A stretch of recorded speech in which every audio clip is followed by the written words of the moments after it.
I'm going to introduce Pete Martin now. Pete comes from the Gloucester Skates, the badger shooting gaps.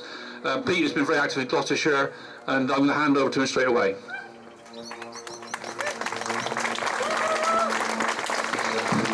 Hello.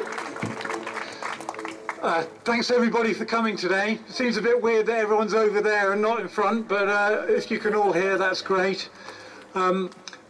Unlike the previous speakers, I am just going to freeform this because I've done many of these things before, and Emma and the last speaker covered just about everything that I think we're all concerned about the Badger Cull, its legality, and the way that the politics and the truth are being massaged in the interests of a tiny minority of people who dwell in the countryside who just want to kill things.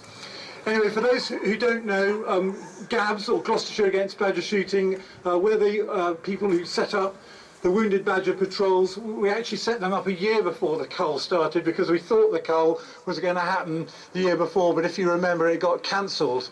And that year allowed us to make a lot of preparations together with our friends in the SAB groups. Give them a big hand, by the way, for the SABs.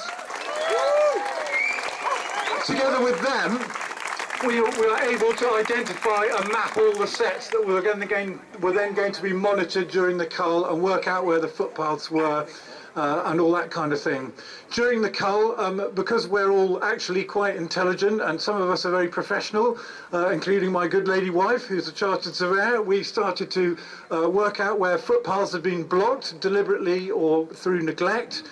We made contact with the county council to ensure that they were open. And we started to monitor what was going on during the Cull, particularly our contacts with the police.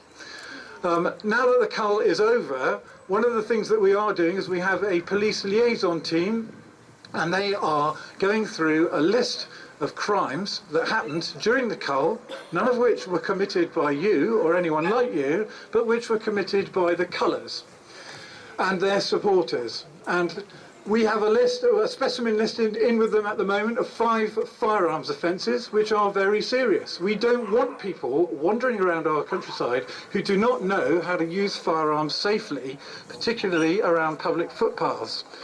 We have over 25 incidents of intimidation and violence against colours, which are being pursued.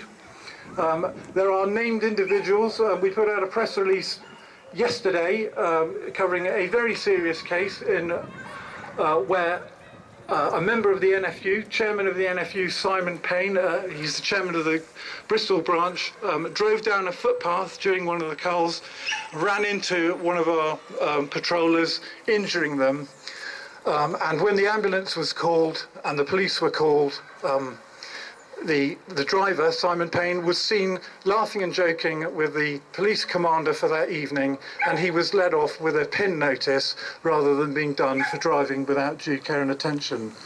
These are issues that are very, very concerning. We have a number of very serious issues of police failures during the Cull, which are based around their idea that all of you were evil, wrongdoing scum, and that all of the colours were doing their lawful business.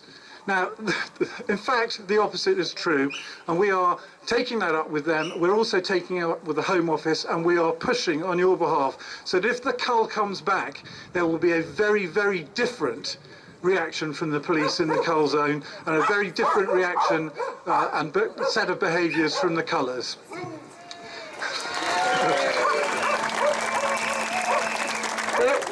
Thank you. We're also very plumbed into the whole Team Badger setup, and we are also concerned about the legal challenge that will come if they announce the Cull again.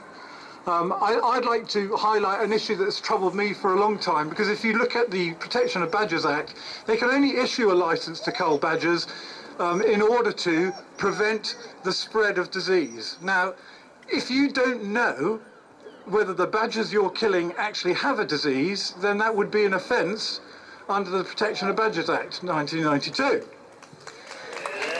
Equally, since we joined the European Union all those years ago, 1970-something, a legal concept which is very strong in Europe and which has become strong for us too is the legal concept of proportionality. Now that sounds a bit technical, But essentially what it says is if you make a law or you allow something, it has to be proportional to the problem that you are trying to solve. Now, killing 70% of badgers when you know only 1.7% of them actually have TB is not proportional. That would make it illegal. So, that's another example of the kind of clever things that we're trying to do on your behalf. Equally, if the Cull starts again, we will be out in force again in our tabards. Our numbers are rising all the time. We're getting new recruits, and we will carry on doing what we did before. And it succeeded. I don't think, it's very easy to get depressed sometimes. A couple of days ago I was a bit depressed about it. I thought, are we really winning? But the truth is, yes we are. We've had a contact recently from the Team Badger there's a kind of group phone call that happens every so often. We were all expecting the Cull to be re-announced, or the commencing of the Cull to happen, the announcement of that to happen on Thursday, but it didn't happen. And the word back is that there's an almighty row going on behind closed doors in Westminster. And we have caused that row, because you can delay the truth coming out, but you can never hide from it. It always comes out in the end. And we, as a group, we have shone a light on the activities of this government and the colours, and we're now starting to shine a light on farming in this country. And that's something else I think that we need to get a grip of.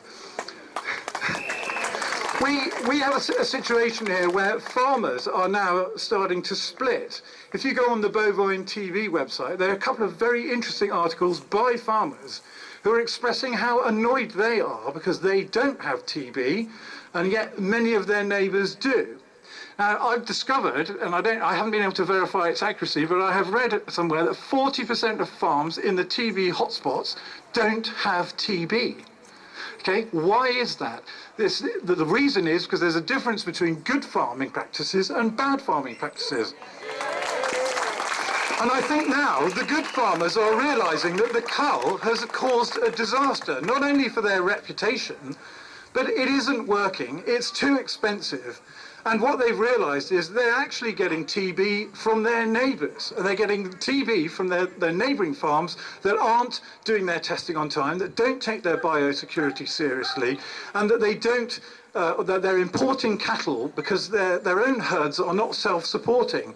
It's quite shocking, really. Only less than 1%, a lot less than 1% of cows actually die of TB. A far higher percentage of cows die of lameness, mastitis. You know, they are killed because they can't give birth. I mean, imagine if we did that to humans. I'm sorry, madam, you can't give birth, we're going to kill you. Wouldn't really wash, would it? So these farmers have realised that they can't then produce enough cows and calves every year, so they are importing them by the hundreds of thousands from areas where they haven't been tested. And then they are moving them around. And then there are funny little anomalies in the farming regulations which say that if you have a farm in Devon and a farm in Northumbria, it's considered to be the same farm. So you're not prevented from moving your Devon cows to Northumbria. Now that's something the government could snap away in an instant. It's the stroke of a pen. That regulation should be changed now. Equally, why do farmers, when they can't sell a batch of milk, spread it out on the land without pasteurising it? Because if they've got TB, and for whatever reason they can't sell that milk, if they then spread it back on the fields, they are spreading TB all over the fields. Now, I don't know if it's a funny time of year today, but last night I went out into my own patch of ground and with a torch to let the dogs out, and I noticed that all the worms were up in the wet. Now, it might be one of those things where the worms are breeding, I don't know, but there were literally hundreds of them in our small patch of ground up, wriggling around, and I thought, well, imagine if we just sprayed TB-infected milk all over that. Because what do badgers eat? Worms. You know, it's quite clear that badgers are getting TB from the farming industry. Anyway, I wasn't planning to go on too long, so I'll kind of wrap up.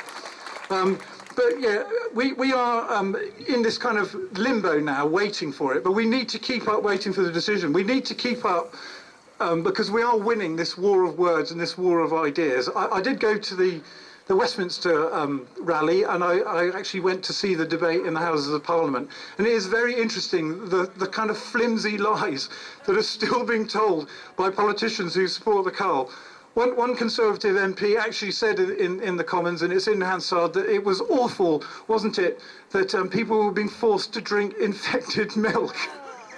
And I thought, hello matey, we've been pasteurising milk since before you and I were even born. What are you talking about? You know, if you've got Conservative MPs who don't even know that, voting to, you know, carry on with the Cull, that's extraordinary. Equally, we've got to maintain our vigilance against the kind of insidious twisting of facts.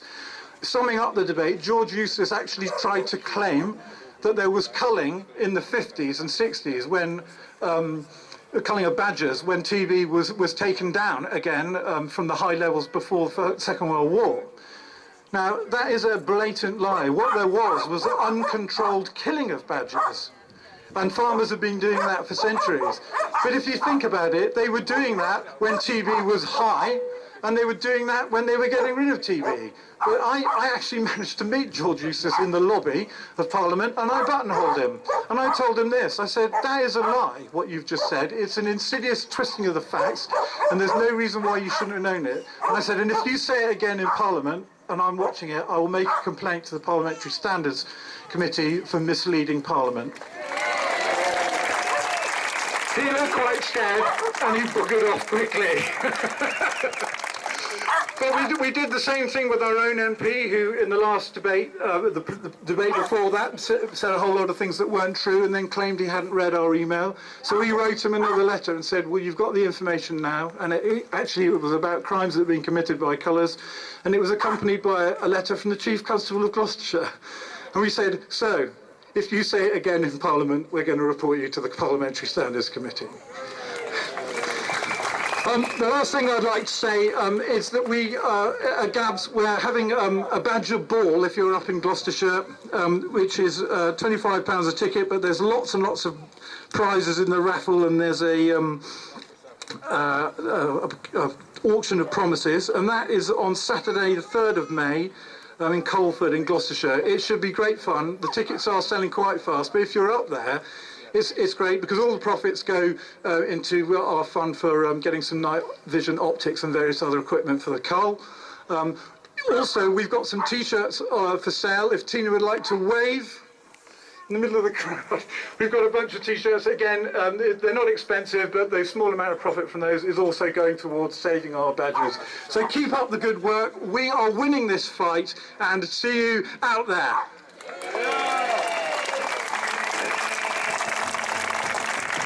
Thank you, Pete. I think it's important to make the point that in Somerset, the Somerset against Badger Cull, they also got T-shirts on sale today, by the way, but they've actually also been dealing with the police, and there's a number of inquiries going on. We've met the PCC, we've met the Chief Constable, but the great thing is now that as